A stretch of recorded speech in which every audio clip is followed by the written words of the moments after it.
God's Word Express. Bonjour et bienvenue. Aujourd'hui, on se plonge dans un sujet assez particulier qui sort un peu de nos sentiers battus. Oui, un peu. Il s'agit d'un sermon du pasteur Dr. Kevin de la New Wine International Church et le titre est assez évocateur, La porte des démons 1.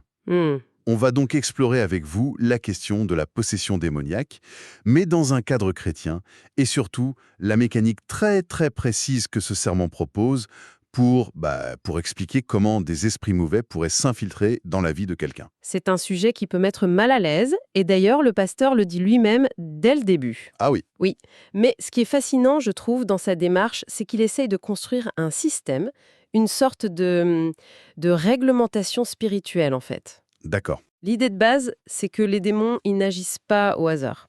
Ils ont besoin d'autorisation, de points d'entrée, qu'il appelle des portes. Et notre but, c'est ça, c'est de comprendre la logique de ces portes. Une par une. Voilà, une par une, telle qu'il les présente. D'accord. Alors pour commencer, avant même de parler de ces portes, il pose un fondement. Pour lui, l'exorcisme, ce n'est pas un miracle exceptionnel, c'est un droit. Un droit fondamental pour les croyants, exactement. Et illustre ça avec une histoire de l'évangile de Matthieu, celle de la femme cananéenne. C'est une étrangère, elle vient voir Jésus parce que sa fille est, je cite, cruellement tourmentée par un démon. C'est ça. Et la première réponse de Jésus, elle est très dure. Elle est même presque choquante. Il lui dit « Je n'ai été envoyé qu'aux brebis perdues de la maison d'Israël ». Et juste après, il ajoute une phrase qui est vraiment au cœur de tout le sermon. Laquelle ? « Il n'est pas bien de prendre le pain des enfants et de le jeter aux petits chiens. » C'est une image très forte. Comment est-ce que le sermon interprète ça ? Parce que ça a l'air d'exclure complètement la femme au premier abord. C'est là que tout se joue, dans l'interprétation.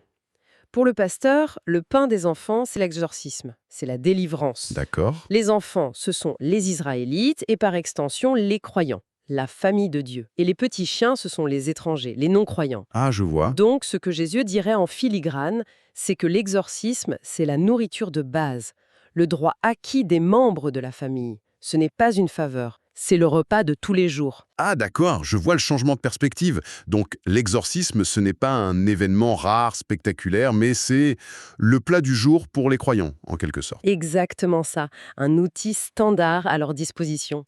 Et il continue cette idée avec une autre analogie très forte. Il compare la vie du croyant à l'arrivée des Israélites en Canaan, la fameuse terre promise. Oui. Et cette terre, elle n'était pas vide et paisible. Elle était occupée par des ennemis. Et ils ont dû se battre, les chasser pour prendre possession du territoire. Et donc le parallèle, c'est que la vie chrétienne, ce n'est pas une balade de santé.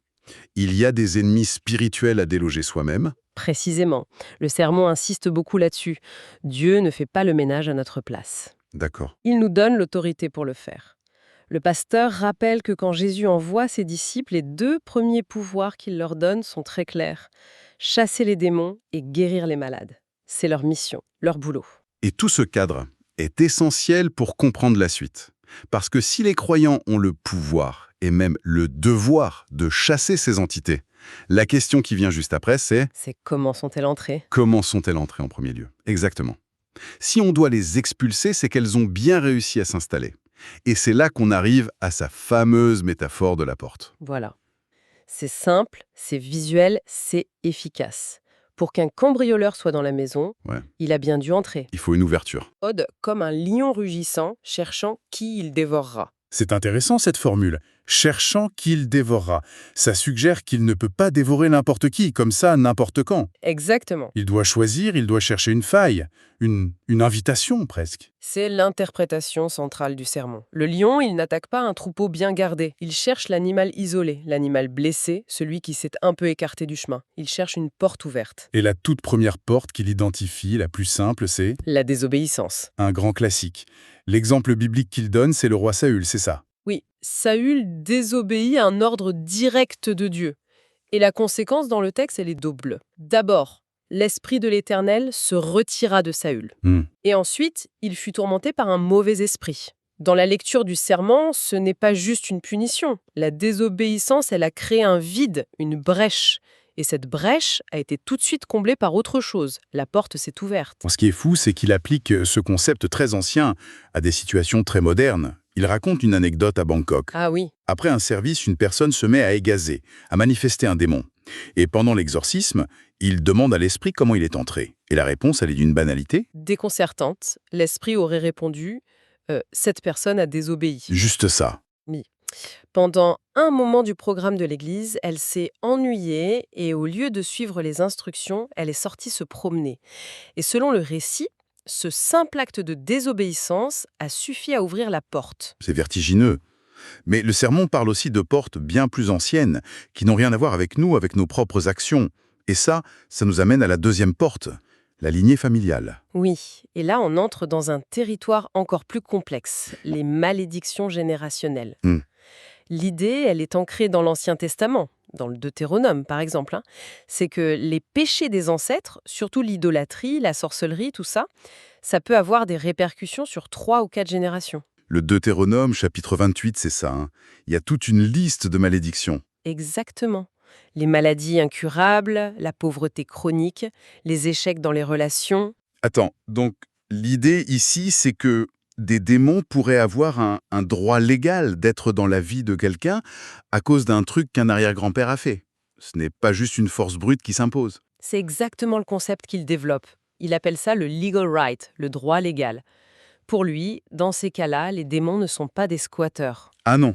Non, ils sont des occupants avec un bail, un titre de propriété spirituelle. Et ce bail, il a peut-être été signé il y a des siècles par un ancêtre, et il se transmet. D'accord. C'est ce qui rend l'exorcisme bien plus complexe. Il ne suffit pas d'expulser, il faut d'abord casser ce droit légal.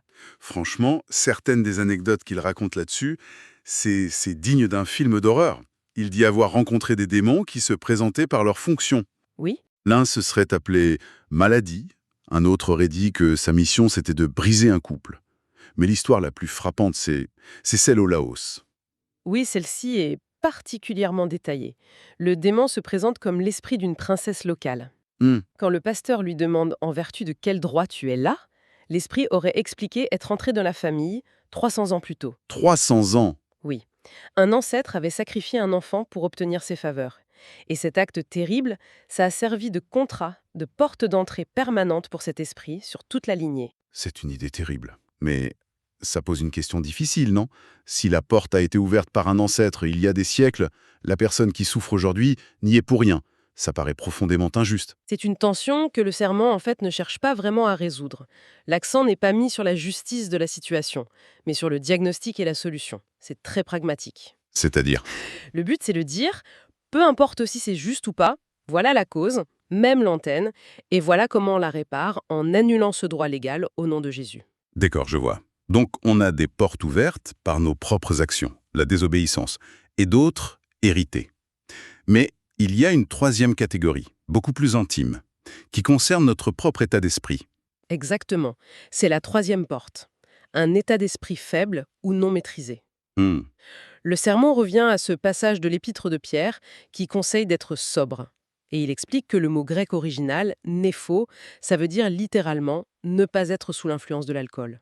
Avoir l'esprit clair. Et il connecte ça à une analogie du livre des Proverbes, celle de la ville sans murailles. Précisément. Une personne qui n'a pas la maîtrise de soi est comme une ville dont les murailles sont abattues. Une ville sans défense. Une proie facile pour n'importe quel envahisseur. Et le sermon applique cette image à notre monde intérieur, notre esprit, notre âme. Si on ne garde pas les murs de notre esprit, si on laisse nos émotions sans contrôle, on laisse la porte grande ouverte. J'aime bien cette image. C'est comme si le burn-out, le stress chronique, une dépression, ce n'était pas juste un problème psychologique. C'était littéralement laisser les portes de la ville sans garde. C'est tout à fait ça. Le manque de maîtrise de soi, c'est une muraille en ruine. Le pasteur fait même une liste assez précise de ce qu'il considère comme des brèches. Ah oui, Il y a les émotions intenses non contrôlées, la colère explosive, la jalousie, la peur panique, et aussi des états plus insidieux comme le non-pardon, l'amertume qui ronge de l'intérieur. et il ajoute aussi des états de grande vulnérabilité. Le stress intense, l'usage de drogue, un choc traumatique comme une maladie grave ou le deuil. Oui, des moments où, logiquement, nos défenses sont au plus bas. Et pour rendre ça encore plus concret, il affirme avoir rencontré des démons qui portaient le nom même de ces émotions. C'est-à-dire? Des esprits qui se présentaient comme colère, division ou amertume. L'idée, c'est que si on laisse une émotion comme l'amertume s'installer et gouverner sa vie, on n'héberge plus seulement un sentiment, mais potentiellement une entité. La frontière doit être incroyablement mince entre une émotion humaine, même négative, et une porte spirituelle. Tout le monde ressent de la colère. La distinction qu'il semble faire, c'est une question d'intensité et de contrôle.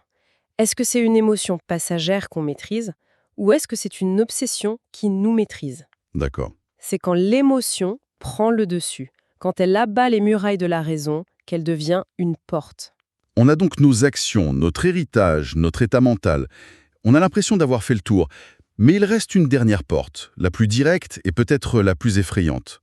Les malédictions directes. Oui, celle-ci est différente. Là, il ne s'agit plus d'une porte qu'on ouvre soi-même ou qu'on hérite. C'est une porte ouverte de l'extérieur, par la parole de quelqu'un d'autre. Il décrit ça comme une affaire judiciaire spirituelle. Un jugement. Et c'est là qu'il raconte cette histoire incroyable dans le sud de la Thaïlande. Il fait face à un cas très, très difficile. Un démon puissant, arrogant. Qui se moque de lui. Rien ne marche. Voilà. Et c'est le point culminant du sermon. Il raconte qu'à court de solutions, il a prié en silence en demandant à Dieu de lui montrer le problème. Et une pensée lui serait venue. Il s'est tourné vers la personne et a demandé directement au démon « Tu es une malédiction, n'est-ce pas ?» Et la réaction de l'esprit? Stupéfaction totale. Le démon aurait été pris de court parce que son identité, sa base légale, venait d'être exposée. Son nom, c'était littéralement « malédiction ». Incroyable. Et l'origine de cette malédiction? Les propres parents de la personne l'avaient maudite, dans un moment de colère. Mais qu'est-ce que ça veut dire au juste être une malédiction? Comment une simple parole peut avoir un tel pouvoir? Un pouvoir quasi judiciaire, comme il dit. C'est le cœur de son argument sur cette quatrième porte. Pour lui, les paroles, surtout celles d'une figure d'autorité comme un parent, ne sont pas juste de l'air. Elles ont un poids. Elles créent une réalité spirituelle. D'accord. La parole de malédiction des parents, ça agit comme une sentence, un jugement. Et ça a ouvert la porte principale. Et une fois cette porte ouverte, toute une armée d'autres esprits, pauvreté, maladie, échec, se sont engouffrés derrière. C'est une question d'hiérarchie, en fait. Exactement. Et la stratégie de délivrance change complètement. Inutile de combattre les petits démons un par un, il faut s'attaquer au chef. À la cause première. Voilà. Si on annule l'affaire judiciaire principale, la malédiction, au nom de Jésus, alors tous les autres esprits qui sont entrés par cette porte, ils perdent leur droit légal. Et ils sont obligés de partir. C'est comme annuler un mandat de perquisition. C'est exactement ça. Il termine avec une dernière anecdote là-dessus, l'histoire d'un homme dont le père avait forcé sa maîtresse à avorter. Oui. Et la femme, dans sa douleur, avait maudit le père et toute sa descendance. Cette malédiction est devenue la porte d'entrée qui a permis à des esprits de tourmenter la famille pendant des générations. D'accord. Si on résume, on a un tableau assez complet de cette théologie des portes. Il y a ce qu'on fait nous-mêmes, la désobéissance. Il y a ce que nos ancêtres ont fait, les malédictions. Il y a l'état dans lequel on se met, un esprit sans défense. Et enfin, ce que les autres nous font subir par des malédictions directes. Le fil rouge, c'est toujours cette idée qu'il faut une brèche. Une permission, un droit légal. C'est une grille de lecture très, très structurée pour interpréter les difficultés de la vie. C'est ça. Des problèmes qui, vus de l'extérieur, sembleraient psychologiques, médicaux ou juste de la malchance, une maladie chronique, des échecs à répétition. Ils sont ici redéfinis. Ils deviennent des batailles spirituelles, avec une origine, une cause légale qui peut être identifiée et traitée. C'est ça. Ce qui est frappant, c'est que ça donne un nom et une cause à des souffrances qui semblent parfois aléatoires, inexplicables. Mais est-ce que ça ne risque pas de tout transformer en combat spirituel, de voir le diable derrière chaque problème? C'est exactement la question que ce cadre soulève. Et c'est une pensée intéressante pour finir. Au-delà de la croyance personnelle, il y a une question de perspective. Comment est-ce que le fait de voir ces difficultés, non pas comme des failles internes ou du hasard, mais comme des entités externes qui ont eu besoin d'une permission, comment ça change le rapport à la responsabilité et à la solution? C'est une bonne question. D'un côté, on pourrait y voir une forme de déresponsabilisation du genre « c'est pas ma faute, c'est un démon ». Mais de l'autre, en identifiant un ennemi et une porte, ce cadre propose un plan d'action très concret pour reprendre le contrôle. D'accord. Plutôt que de subir, il s'agit d'identifier la brèche, de la réparer et d'expulser l'intrus. C'est une perspective qui, pour certains, peut être incroyablement responsabilisante.